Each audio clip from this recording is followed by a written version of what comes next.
Ito na yung banso machine namin guys na nagkakaproblema. Kung titignan mo dyan sa taas, accurate naman yung voltage niya sa line side ng ating circuit breaker. Ang problema lang doon sa baba. Nilagay natin sa 250 volts. Kung makikita mo, mayroon siyang voltage guys. Kung makikita mo yung circuit breaker na yan, kahit naka-off position siya. So ibig sabihin, yung circuit breaker na yan, mayroong problema. Bakit nagkakaroon siya ng voltage na naka-off naman ang circuit breaker sa load side? So ganun no, kung makikita natin, ganun din doon sa kabila oh. Doon sa line side ng ating contactor, mayroon din siyang voltage. Ang problema dyan guys, yung circuit breaker natin guys, yun ang may problema dyan. So kailangan talaga yan tanggalin tapos palitan ng bago. Yan siya oh, kung makikita mo, mayroon siyang indicator lamp kahit naka-off yung circuit breaker natin.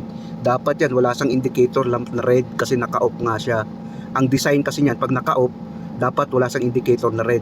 Nung pinapa-off ko doon yung sa main supply, nag-off naman yung indicator natin na red.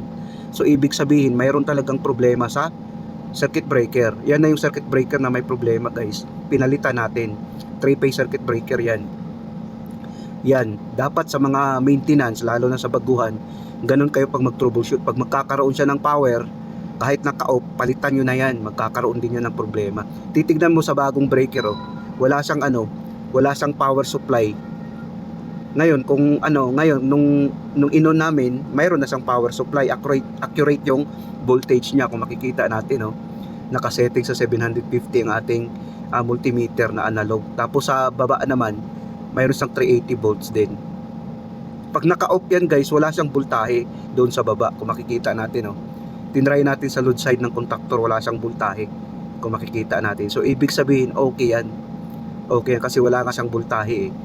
So ibig sabihin, yung circuit breaker na yon, yun ang may problema, kaya pinalitan natin. Ganun tayo mag-troubleshoot guys, lalo na sa mga baguhan. Dapat step by step ang gagawin niyo. Ang problema lang guys, yung contactor na yun guys, mayroon din palang problema. Nung pinag-on ko, pumutok, nag-trip ang circuit breaker natin. So ibig sabihin guys, yung contactor natin mayroon din palang problema. Yung contactor na yan. Kaya nga kung makikita natin, no, kung makikita natin, dyan siya nakalagay sa gilid, no. Tapos yung isa naman sa gitna. Pero bakit may reading? Nakalagay kasi sa resistance yung multimeter natin. Kung titignan natin guys, mayroon siyang reading. So ibig sabihin, may problema talaga yung contactor din. Ngayon, nung tinry namin na manual, direct kabit sa circuit breaker, wala namang problema ang motor. Ang ampere niya, stable naman, 2.0 ang ampere niya, pwede na yan kahit 2.1, 1.9 pa nga. So okay yan kasi nga, ang nameplates ng motor natin ay 4.5 ang Y connection. So kayang-kaya niya. Sa nameplates yan guys, kayang-kaya niyang i-carry. Kaya-kaya niyang dalhin.